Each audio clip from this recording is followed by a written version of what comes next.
Hello, I'm Dr. Graham, the back pain professor. A question I hear quite often is this: Dr. Graham, what's the difference between an MRI and an X-ray? Well, let's look at that a little closer. Here, let me show you what an X-ray is going to look like. This is an X-ray suite, and basically what you do is you line up in front of the tube, and they ask you to hold your breath for a second, and they shoot the film, and you're done. An MRI is going to be a little different. An MRI, you're going to get in a tube. Now you can see this looks quite complex. These MRI tubes cost about $1 million plus, and I'm told that the magnet inside is so powerful it would literally pull a semi off the road. And you can see this person is going inside that tube, and they're going to be in there for 20 to 25 minutes while this MRI machine's on.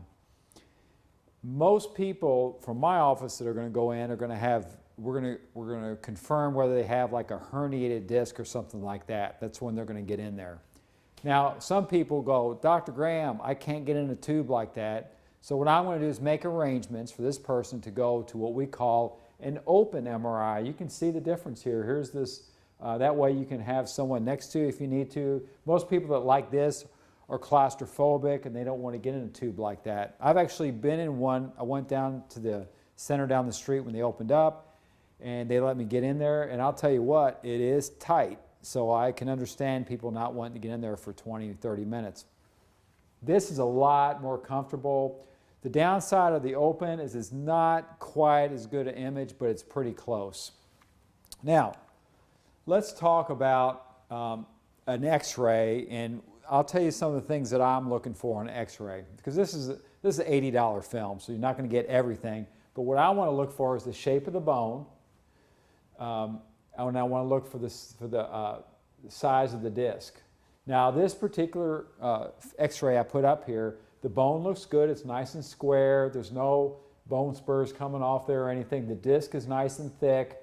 But this person may have back and leg pain, and so what I'm thinking is maybe something's going inside the disc that I just can't see on this X-ray because it's a blank space.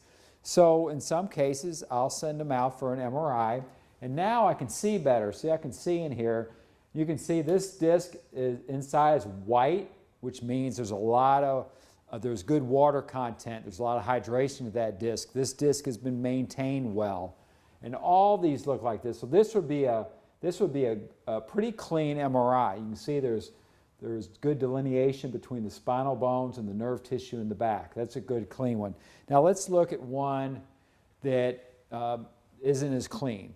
Here is a, so if we took this X-ray and went over to this side now, see how this is black instead of white?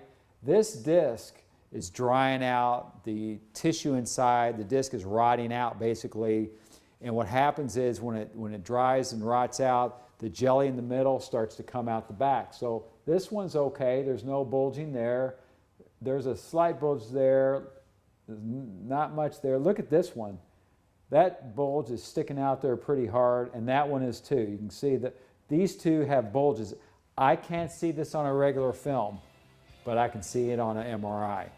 This last picture with the two bulges, most people that have that, they're gonna be the ones that have back pain, gluteal pain, and the leg pain, because those discs are pushing in on that sciatic nerve. I'm Dr. Graham, the back pain professor.